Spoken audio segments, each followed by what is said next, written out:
Hey guys, welcome back to the CJ Rubric Daily. I'm Chris. This is Theo. Hey Theo.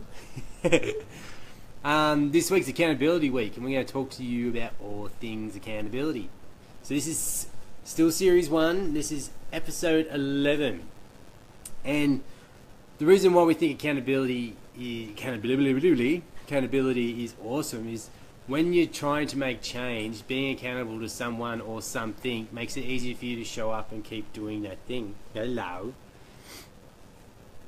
And the reason why a lot of people shy away, well, not a lot of people, why some people shy away from accountability, like they just don't want to be accountable to anyone, because they usually have had a bad experience before when someone who they were accountable to or a coach they were accountable to was like that drill sergeant kind of dickhead who'd scream at you or put you down if you weren't doing the thing you're meant to do, or was telling you you're not working hard enough. All those kinds of things, like when it isn't actually your fault, it was probably the fault of the program or whatever it is that you were doing, and the person who was running it couldn't adjust it to suit you. So accountability is actually a positive thing when you look at it this way, is that it's there to help shed or shine a light on the things you were doing well and helping you to see what's not going so well so you can change it. And the best way, I think, for accountability is keeping score.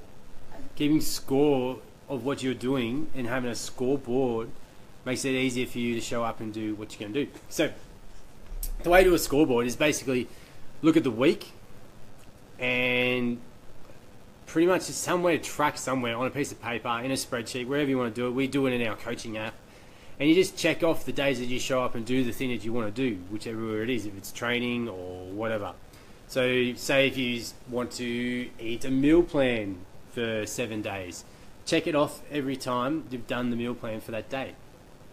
At the end of the week, you get, say you got 5 out of 7, do 5 divided by 7 in your calculator times 100, and that gives you a percentage of what you did for the week, and that would be roughly 77%.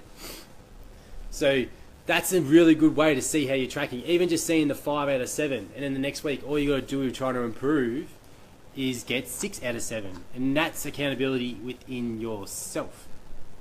So what things can you track? What things can you make a scoreboard out of? The most obvious one is measurements. You can measure yourself every week and see that changing. That's a scoreboard, and that's a way of keeping track and keeping you accountable. Workouts. So if you plan 3 workouts in the week and you hit 3 workouts in the week, it's 100% hit rate, so you're doing awesome. So you can track how many workouts you do. A really good way to do it is how many workouts can you do in 30 days without being crazy. Like try and do 25 workouts in 30 days, something like that. Another way to use a scoreboard is processes and habits and skills like nutrition. So it's things like sleeping habits, which is like the no screens, 1 to 2 hours before bed. He wants to get on the floor.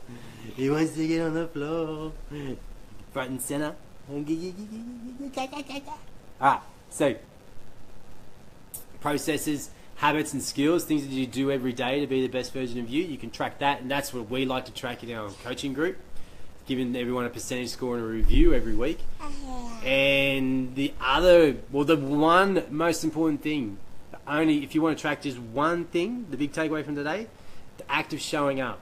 And did you show up and get better today? And that's the only thing that is important in the end. Did you show up and get better today? And just track that.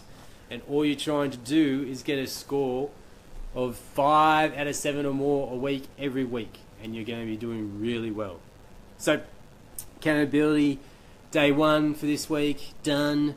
Get a scorecard, create a scorecard. If you're shying away from it, you just don't want to see what you're doing. Maybe you're afraid of seeing the things that you're doing bad instead of realizing and seeing the things that you're doing good. A lot of people do a lot of things well more than they do things bad. So start tracking, start creating a scorecard, see what you're doing, and then come back tomorrow and what are we talking about tomorrow? We're going to talk about super friends and how your super friends will help you be accountable and what you should look for in a super friend, someone who can help you. Thea says bye. See you tomorrow, guys.